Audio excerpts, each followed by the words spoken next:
ఇదే అంశం మీద మనతో డిబేట్లో పాల్గొనడానికి సుమిత్ర గారు బీఆర్ఎస్ పార్టీ నాయకురాలు ఉన్నారు, వారు అలాగే రెహమాన్ గారు ప్రముఖ రాజకీయ సామాజిక విశ్లేషకులు వారు ఉన్నారు, అల్జాపూర్ శ్రీనివాస్ గారు భారతీయ జనతా పార్టీ నాయకులు ఉన్నారు, మరి కాసేపట్లో డాక్టర్ చరణ్ కౌశిక్ యాదవ్ కాంగ్రెస్ పార్టీ నాయకులు కూడా మనతో జాయిన్ అవుతారు. ముందుగా సుమిత్ర గారు నమస్కారం. నమస్తే శ్రీనివాస్ సార్. సుమిత్ర గారు, అంటే గతంలో కేసీఆర్ గారు ముఖ్యమంత్రిగా ఉన్నప్పుడు విమర్శ ఉండేది, కనీస ప్రోటోకాల్ ఇప్పుడు కూడా మా ఇంట్రోలో కూడా విన్నారు మీరు, రాజకీయాలు ఏమైనా ఉండొచ్చు, మిగతా సమస్యలు ఉండొచ్చు, కానీ ఒక ప్రోటోకాల్, ఒక గౌరవం ప్రధానికి, రాజకీయంగా ఎన్నైనా విమర్శించవచ్చు, అది కూడా పాటించలేదు. ఆ కారణంగా రాష్ట్రం కొంత నష్టపోయిందన్న విమర్శలు మీకు ఎన్నికల్లో బహుశా మీకు నష్టం చేసిన వాటిలో బహుశా అదొకటేమో, నాకు తెలీదు, అదొక అంశం. అయితే ఇప్పుడు ముఖ్యమంత్రి అవసరం వచ్చినప్పుడు కొట్లాడుతూ ఉన్నారు. ఉదాహరణకి మొన్న మెట్రో విషయంలో మీరు చూశారు, ఆయన చాలా గట్టిగా 5-6 రోజుల పాటు కిషన్ రెడ్డి గారిని చాలా గట్టిగా విమర్శించారు, కావాలనే మోకాలు అడ్డం పెడుతూ ఉన్నారు అక్కడ అని మాట్లాడారు. సరే, తర్వాత మళ్ళీ కిషన్ రెడ్డి గారు ఆయన కలిసి మనోహర్ కట్టన్ గారిని కలిశారు, కొంత అది ఇంకా అవుతుంది ప్రాసెస్. అంటే రాజకీయంగా ఒక వ్యూహాత్మకంగా వెళ్ళటం, రాష్ట్ర బీజేపీ మీకు తెలుసు డబుల్ ఇంజిన్ సర్కార్ కావాలన్నది వాళ్ళ నినాదం, లేని చోట ఇబ్బంది పెడుతున్నమాట వాస్తవం. ఈ మాత్రం సఖ్యంగా కూడా లేకపోతే కనీసం అయ్యే పనులు కూడా కావు కదన్నది ముఖ్యమంత్రి గారి వెర్షన్. దీనిలో బీఆర్ఎస్కి ఏంటి అభ్యంతరం? శ్రీనివాస్ గారు నమస్తే అండి, మీకు శ్రీనివాస్ గారు అండ్ చర్చలో పాల్గొంటున్నటువంటి అల్జాపూర్ శ్రీనివాస్ గారికి, రెహమాన్ గారికి, చరణ్ కౌశిక్ గారికి, హెచ్ఎంటీవీ ప్రేక్షకులకు నమస్తే. జై తెలంగాణ. రేవంత్ రెడ్డి గారి ఢిల్లీ పర్యటనలు 73వసారి, దారి ఖర్చులు దండగా, రాను పోను ఖర్చులు, దారి బత్తం ఖర్చులు దండగా వ్యవహారం లాగానే ఉన్నది తప్ప రాష్ట్రానికి అదనంగా సాధించింది ఒక రూపాయి కూడా లేదు. స్పష్టం ఇది. రేవంత్ రెడ్డి గారు ఎందుకు పోతున్నారు, ఏం చేస్తూ ఉన్నారు, ఇక్కడ ప్రజలకు ఏం చెప్తా ఉన్నారు, వచ్చి తెలంగాణ ప్రజలకు ఏం చెప్తా ఉన్నారు, ఏం తేగలిగినరు రాష్ట్ర ప్రజలు చూస్తలేరా?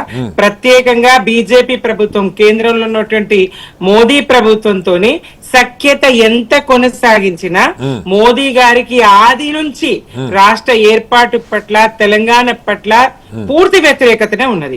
రాష్ట్ర ప్రజల ఆకాంక్షను గాని, బలిదానాలు గాని, పసికూన తెలంగాణను గాని ఎన్నడూ ఒక మాట సానుకూలంగా ఆయన మాట్లాడలేరు. గతం నుంచి తల్లిని చంపి బిడ్డను బతికించిండ్రని, తలుపులు మూసి ఇచ్చిండ్రని, చీకట్లో ఇచ్చిండ్రని, సందర్భం ఏదైనా ఆయన. సుమిత్ర గారు, ఇప్పుడు నిజంగా అలాంటి పరిస్థితున్నప్పుడు మీరు ఇంకా ముఖ్యమంత్రి గారితో కలిసి కొట్లాటని పెంచాలి, కానీ మీరు మా మీద చిన్న చూపు చూస్తున్నారు, మీరు ఇవ్వట్లేదు, మా ముఖ్యమంత్రి 10 సార్లు తిరిగిన మీరు ఇవ్వట్లేదు అనాలి తప్ప ముఖ్యమంత్రి చేస్తున్న ప్రయత్నాలు. మీరు అడిగిన ప్రశ్నకు నేను చెప్తున్నానండి, మీరు ఏంటి మోదీ గారిని మీరు గౌరవించలేరు, స్వాగతించలేరు, వెల్కమ్ చెప్పలేరంటే, ఎస్, బీఆర్ఎస్ గా, రాష్ట్ర ప్రభుత్వంగా, సీఎం గా మాకు రాష్ట్ర ప్రయోజనాలే ప్రథమం. రాష్ట్ర ప్రజల ఆకాంక్షకు గౌరవం దక్కాలి, రాష్ట్ర ప్రజల త్యాగాలకు గౌరవం దక్కాలి. దక్కని చోట మేము అక్కడికి పోయి మేక మేడచన్ను గుడిపించడమే గాని ఇంకొకటి లేదు. నిష్ప్రయోజనమైనటువంటిది వదులుకున్నది మేలు కదా.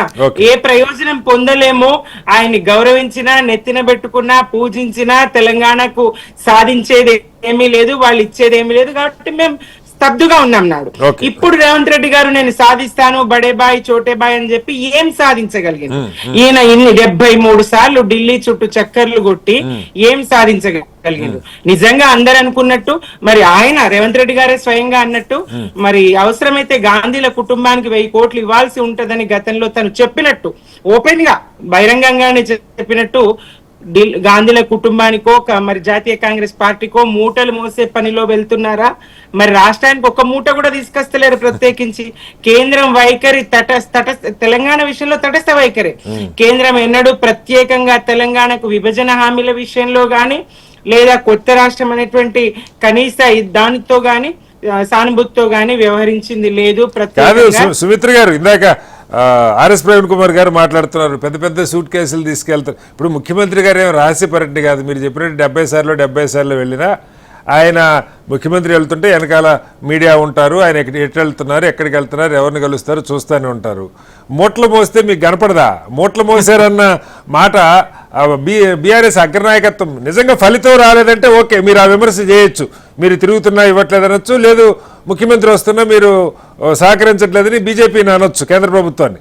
కానీ మూట్లు మోస్తున్నారని బ్యాగులు తీసుకెళ్లి నిండా బ్యాగులు తీసుకెళ్లి ఖాళీ బ్యాగులతో వస్తున్నారు అంటే సెటైరిక్ గా మాట్లాడటమా దాని వెనక సార్? ఇది వాస్తవం సార్. రేవంత్ రెడ్డి గారు స్వయంగా చెప్పిండ్రు కదా అవసరమైతే ఇవ్వాల్సి ఉంటదని, అవసరమైతే ఇవ్వాల్సి ఉంటదని రేవంత్ రెడ్డి గారే స్వయంగా చెప్పిండ్రు. 50 లక్షల మూటలతో ఇక్కడ దొరికిండ్రు, దొరకకపోతే దొరనే, దొరికితేనే దొంగ, దొరికితేనే దొంగ ఉంటది పరిస్థితి ఇట్లా. ఎందుకంటే స్వయంగా చెప్పిండ్రు. మరి ఎందుకు జాతీయ కాంగ్రెస్ గాని గాంధీ కుటుంబం గాని ఎందుకు ఆ దిశలో ఆయన మాటల్ని ఖండించలేదు, ఆ మాటల పట్ల ఎందుకు చర్య తీసుకోలేదు అనేది మరి నిజంగా మూటలు అందుతున్నాయేమో, అందుకే మరి ఆయన మాటల్ని ఖండించలేదేమో. ఎట్లా మాట్లాడతావని ఖండించలేకపోయిందేమో. ఆయన నిరభ్యంతరంగా ఏం మాట్లాడినా అంగీకరించే స్థాయికి ఎందుకు దిగజారింది జాతీయ కాంగ్రెస్?